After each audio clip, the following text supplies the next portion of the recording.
15th century.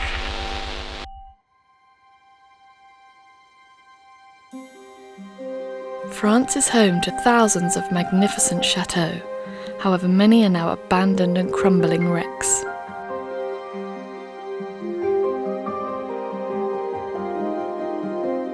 Each year, hundreds of plucky Brits move to France to breathe love and light back into these neglected properties.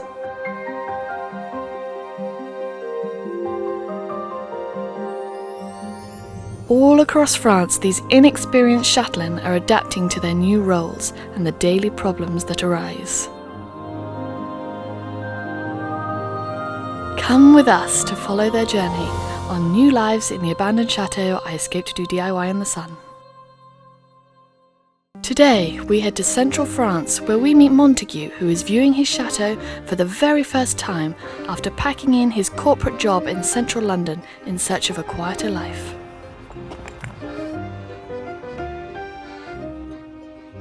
So my role in the UK was I had a company that got given a track and trace contract as part of the pandemic. It was very, very hard work. I can't stress how hard the work was. It was lucrative, which did give me the opportunity to sell that company and buy a chateau in France. And that's where I am today, to look at it for the first time. So I realise a lot of British people moved to France to buy chateaux during the pandemic. I'm a little bit late to the party, but this was one of the last chateaux in France available. I'm a little bit nervous. We're in the middle of the town. This was a blind auction, so let's go have a look.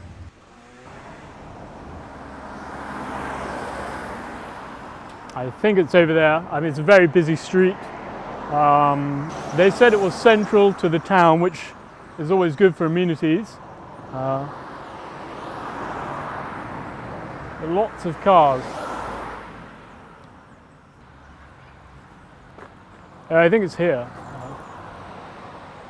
I think I see it. Beautiful. Absolutely beautiful.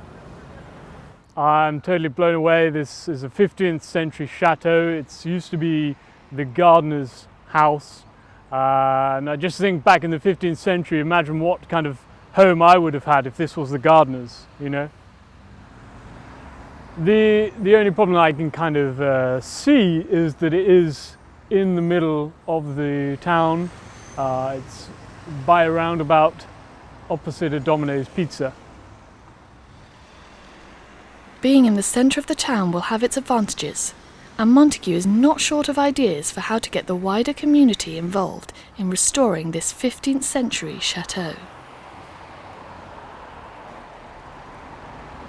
If these walls could talk, you know. So the renovation will begin here. We're going to rebuild this kind of archway here.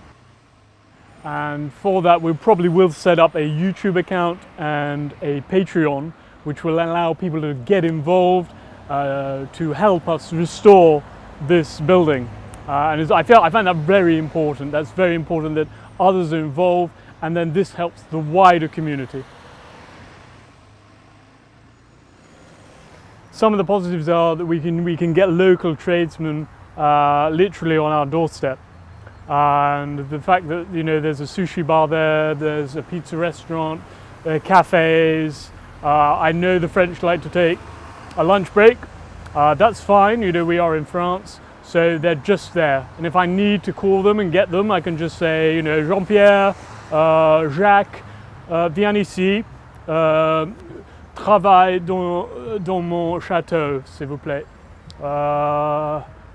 Oui. I guess this is the point where I say join us after the break, where we're going to go inside the chateau and show you around. Or do we save that for the Patreon content?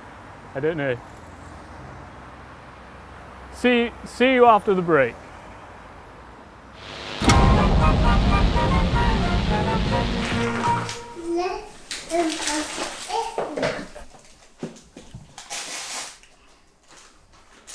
Painting brush, Daddy, for doing paint.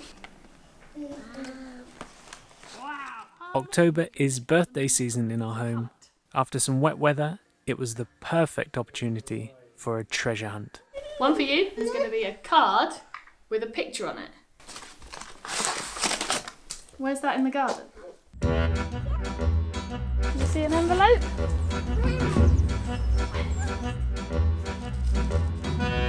Let's go to the raspberries.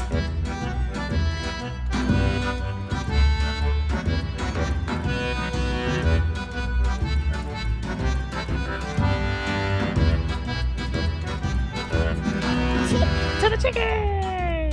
Let's go!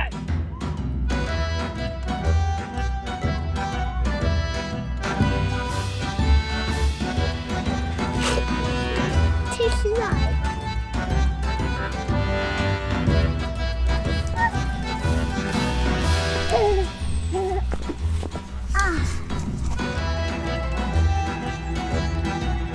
Tizzy, let's go!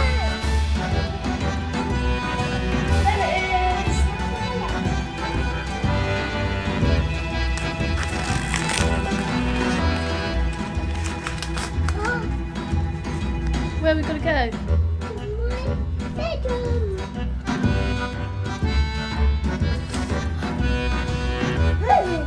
What's that? I don't know. Sit on my harder. Sit on my harder.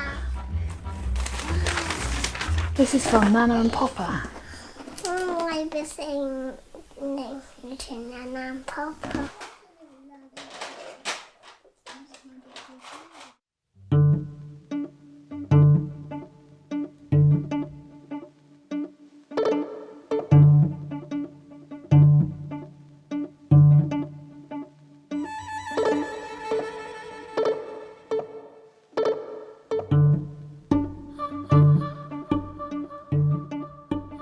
I started weaving in 2018 mainly because I really wanted a wall hanging and I couldn't afford one. So I looked into it and I was like, yeah, I can have a go at that. So I got Brooke to make me a big loom, which is this one. And the first big piece that I did was for our son's bedroom, and he was my inspiration for that piece. I like to use natural fibres wherever possible. I prefer working with them mainly, the texture, and I think it brings greater quality to the piece. Obviously it's more expensive than using acrylic wool, but for me it really makes a difference. For me it's really important to have a creative outlet. It allows a bit of calm for my brain. I'm sure our life here looks very idyllic, and at times it is, but with 2 children it's very noisy. Renovating in a foreign country, there's always a lot going on. The mental ticker list is constantly going. And weaving just allows me a chance to focus purely on that, empty my brain and relax and do something that's just for me. I get my inspiration from nature and all the things around me. I'll often choose a colour palette beforehand and then just go with it. I don't tend to design them beforehand, I just see where the flow goes. Our Studio Poirier website will be going live on the 29th of October. In the first shop update, I will have 2 different types of pieces available.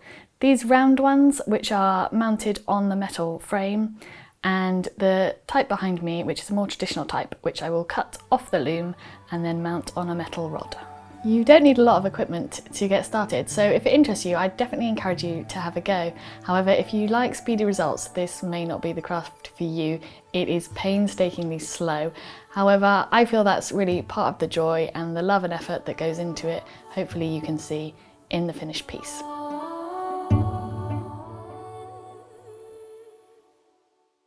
We released a film on our home renovation a few days ago. Check it out if you haven't already. Next Saturday evening we will be doing a live chat.